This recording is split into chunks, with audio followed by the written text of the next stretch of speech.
There is a particular kind of miscalculation that reveals everything. Not the dramatic public kind where the error is visible from the moment it is made. The quiet kind, where a plan that was supposed to be modest, contained, and carefully managed begins, almost on its own, to grow beyond the shape its architects intended.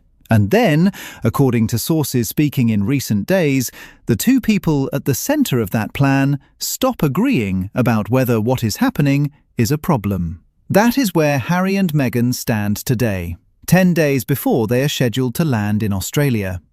Go back to the original announcement, March 8th, 2026.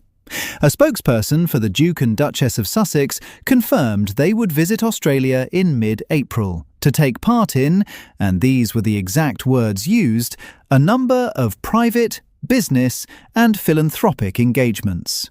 The statement was brief. It named no cities, promised no itinerary, and said only that further details would be shared in due course.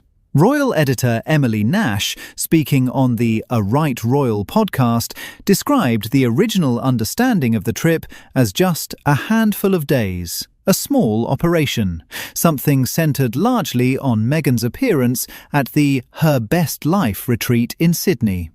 Contained, manageable, defensible. That version of the trip no longer exists.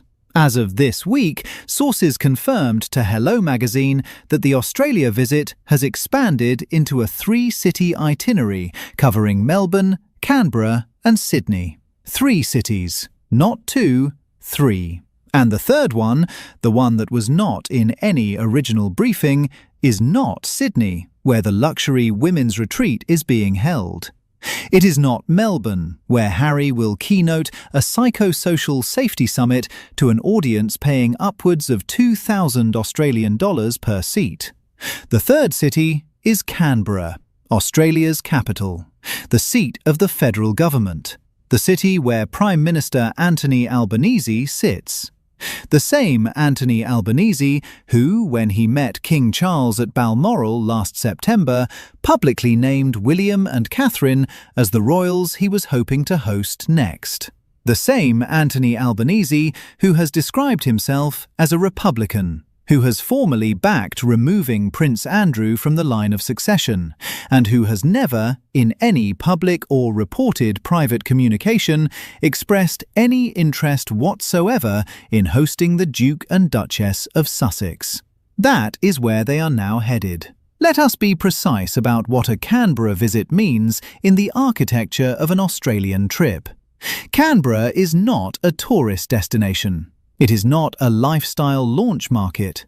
There are no beachside hotel retreats in Canberra. You do not go to Canberra to reconnect with old military friends or promote a brand of artisanal jam.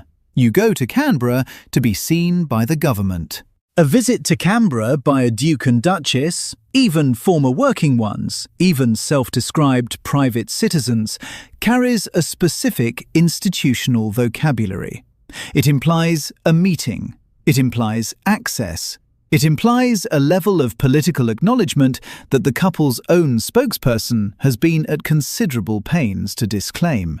When the March 8th statement said private, when it said business and philanthropic, when it carefully omitted any mention of government coordination or official diplomatic engagement, Canberra was not in the picture. Now it is. And sources told Radar Online on April 2nd that Prince Harry is, in their words, genuinely concerned. The report, citing people close to the Duke, described him as furious about the shape the trip has taken. The specific source of that fury, according to the reporting, is Meghan's visibility in the commercial elements of the tour. Harry, the sources said, is concerned that the luxury retreat, the ticketed events, the openly branded nature of what is happening in Sydney feeds directly into the narrative that their trips are driven by image and financial gain rather than purpose. He is, according to those sources, determined not to reinforce that criticism as he tries to move forward. Move forward. That phrase is worth sitting with. Because what it tells you is that Harry's calculations right now are not only about Australia, they are about London. They are about King Charles, whom he did not visit during weeks in the United Kingdom for his tabloid trial in January of this year, and whom he has not seen in any confirmed private setting in a very long time. They are about Prince William, who, according to reporting from last year, was already not happy about the Australia trip and was telling contacts there how he felt. They are about the possibility, still thin but not entirely extinguished, of some form of family repair before William becomes king, and the terms of Harry's remaining royal identity are decided by his brother rather than by his father. Harry is working, quietly and with no guarantee of success, on the version of his future that requires some degree of goodwill from the institution he left. Meghan's retreat in Sydney, with its $3,000 VIP photographs and its promotional machinery, does not obviously serve that version of the future. Here is what makes this moment so structurally revealing. When Harry and Meghan announced their original departure from royal duties in January of 2020, the couple described what they were building in terms of financial independence, values-led work, a new kind of public life free from the constraints of the palace. The assumption baked into that framing was that the two of them shared a unified vision of what that life would look like, that the decisions would be joint decisions, that they would be pulling in the same direction. The image they presented to the world was of two people who had, against extraordinary institutional resistance, chosen each other and chosen freedom together. What the reporting from this week suggests, if its accuracy holds, is that those two directions have started to diverge. Harry is angling toward the palace. Meghan is angling toward the market. These are not the same angle. Consider the specific evidence of that divergence, because it is visible in the structure of the trip itself. Harry's event, the Inter-Edge Psychosocial Safety Summit in Melbourne, is at least nominally connected to the kind of institutional purpose that gives him access to the rehabilitation narrative he appears to be pursuing: mental health advocacy, workplace well-being. These are causes that track with his known personal history, with the Invictus Games, with his decade of public statements about grief and trauma and the cost of living inside a family that did not discuss such things. Whether or not credentialed mental health professionals find the arrangement satisfying, and several have already said publicly that they do not, it is at least the kind of event that can be described in the language of purpose. Meghan's event in Sydney cannot be described in that language and survive the description. A weekend retreat for 300 wealthy women with a gala dinner at a 5-star ocean hotel and a group photograph with the Duchess, included in the $3,000 package, is a commercial event. It uses the vocabulary of wellness and empowerment and powerful conversations, but its architecture is that of celebrity access sold at premium. Harry reportedly understands the distinction. He is reportedly worried that Australia will see it too, and Australia is already seeing it, which is why the silence around the Canberra component of this trip is so significant. No one from the couple's team has explained what will happen in Canberra.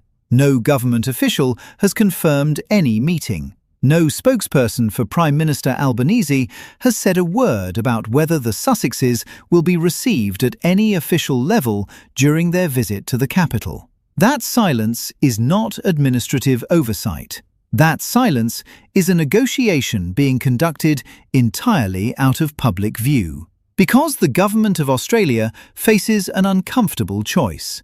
If they receive the Duke and Duchess of Sussex in Canberra with any degree of official acknowledgement, any meeting with any minister, any gesture of governmental welcome, they have effectively treated a private commercial visit by two former royals as something approximating a state engagement.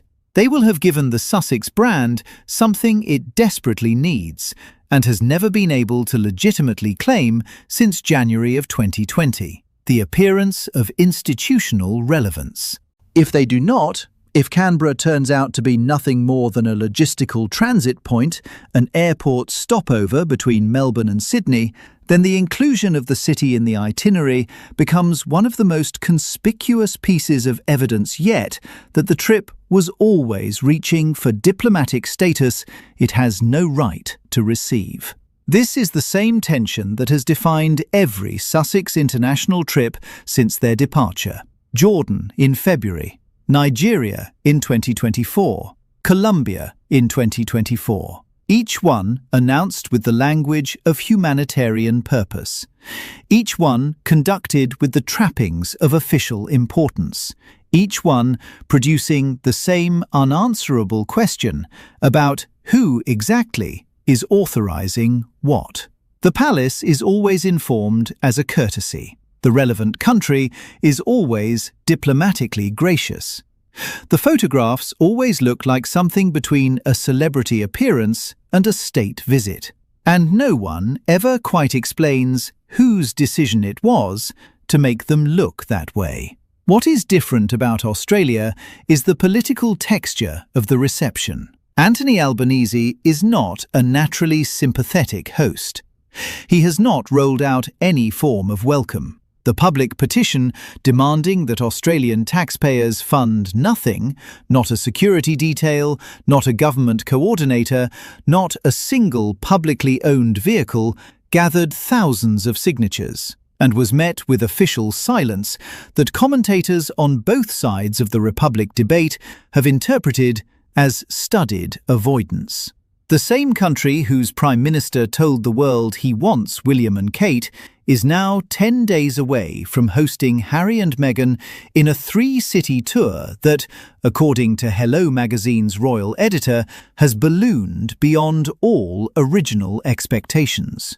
What is the mechanism of that ballooning? Royal editor Emily Nash offered the clearest answer. The expansion, she said, appears to have happened after Meghan's appearance at the retreat was confirmed, because it became clear she wanted to use the trip to launch, as ever, in the Australian market.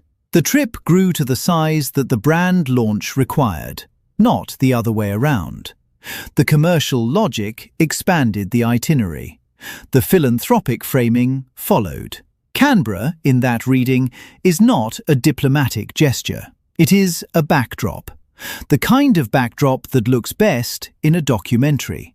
And multiple sources have confirmed, as they did before the Jordan trip, before the Nigerian visit, before the Colombian arrival, that cameras are rolling throughout. There is a bitter irony embedded in all of this that runs specifically at Harry's reported concerns.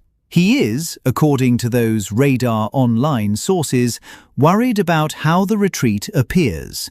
But the Canberra edition, the expansion of a private trip to include the seat of Australian government, the suggestion, however carefully managed, that the Duke and Duchess of Sussex are receiving some form of political recognition from a country whose Prime Minister would rather have the Prince and Princess of Wales, is not a signal of commercial desperation.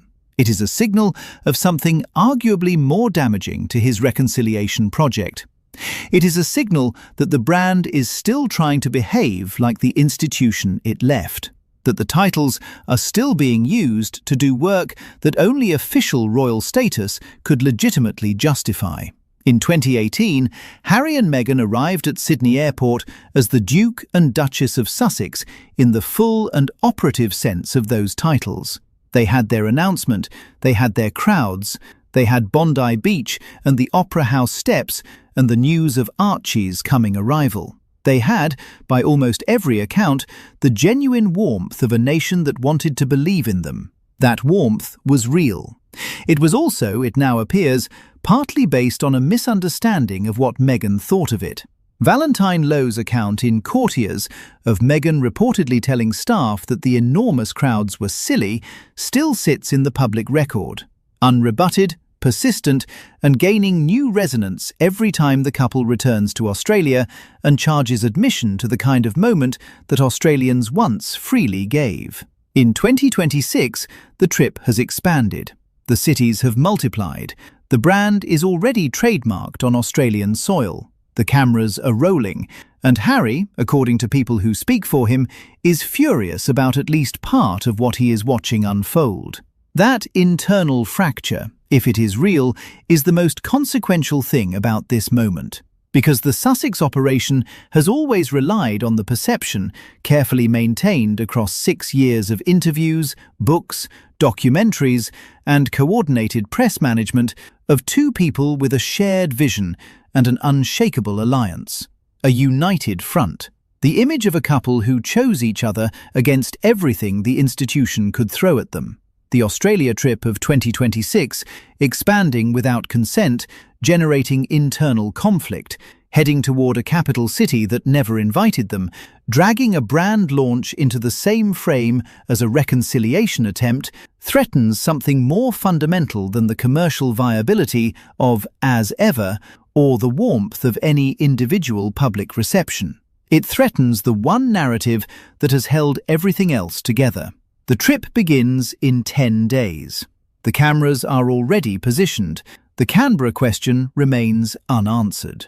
And somewhere in Montecito, according to people close to the Duke, a man who walked away from the most powerful institution on earth in order to build something of his own is reportedly watching that something expand in directions he did not choose, in a country he loves, 10 days before the world gets to see whether what they built together still holds.